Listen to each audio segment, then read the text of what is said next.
Assalamualaikum warahmatullahi wabarakatuh. Perkenalkan, nama saya Asita Serlina, Prodi PGSD kelas 4E, Universitas Cokroaminoto Palopo.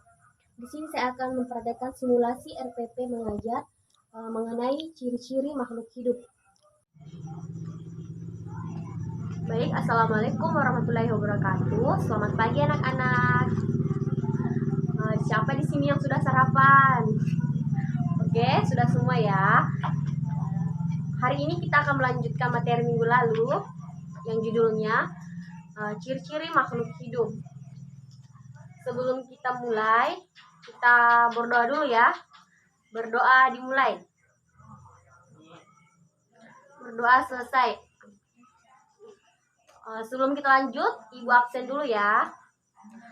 Ini Sarlina hadir ya. Oke, kita akan masuk ke materi makhluk hidup. Makhluk hidup adalah suatu organisme yang dapat mempertahankan dirinya dari berbagai bentuk perubahan lingkungan dan dapat berkembang biak untuk melestarikan hidupnya. Oke, siapa di sini yang tahu jenis-jenis makhluk hidup? Yang pertama itu manusia, kedua tumbuhan, dan yang ketiga ada hewan. Manusia merupakan makhluk hidup yang paling sempurna yang Allah ciptakan.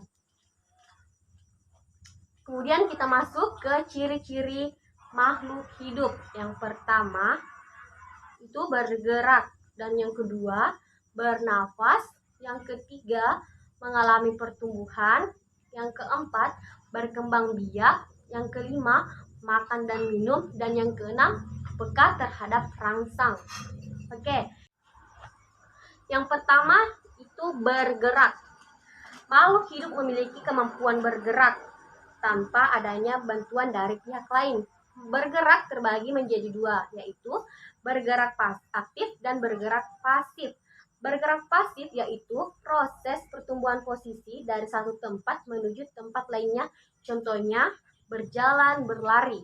Kemudian bergerak pasif yaitu pergerakan tanpa berpindah tempat, contohnya jalan di tempat dan lain-lain. Kemudian contoh cara bergerak. Contoh cara bergerak. Yang pertama, manusia. Manusia bergerak dengan cara berjalan menggunakan kaki. Kemudian cicak bergerak dengan cara merayap di dinding menggunakan kaki. Kemudian ikan bergerak dengan cara berenang di air menggunakan siripnya. Kemudian kita masuk ciri yang kedua, yaitu bernafas. Manusia dan hewan bernafas dengan menghirup udara yang mengandung oksigen O2 dan mengeluarkan udara yang mengandung karbon dioksida. Tumbuhan mengalami pernapasan berbeda. Di siang hari, tumbuhan menghirup udara yang menggunakan karbon dioksida dan mengeluarkan udara yang mengandung, dan malam hari.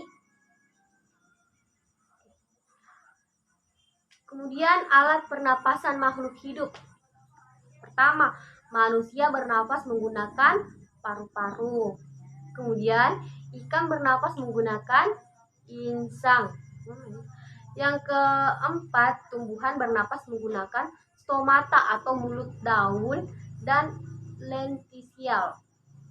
Dan yang terakhir, kecebong bernafas dengan menggunakan insang, sedangkan katak dewasa bernafas menggunakan paru-paru. Kemudian kita masuk ciri yang ketiga, yaitu mengalami pertumbuhan. Pertumbuhan artinya bertambahnya ukuran tinggi badan dan berat badan. Pertumbuhan manusia dipengaruhi oleh makanan dan minuman, juga kebiasaan berolahraga.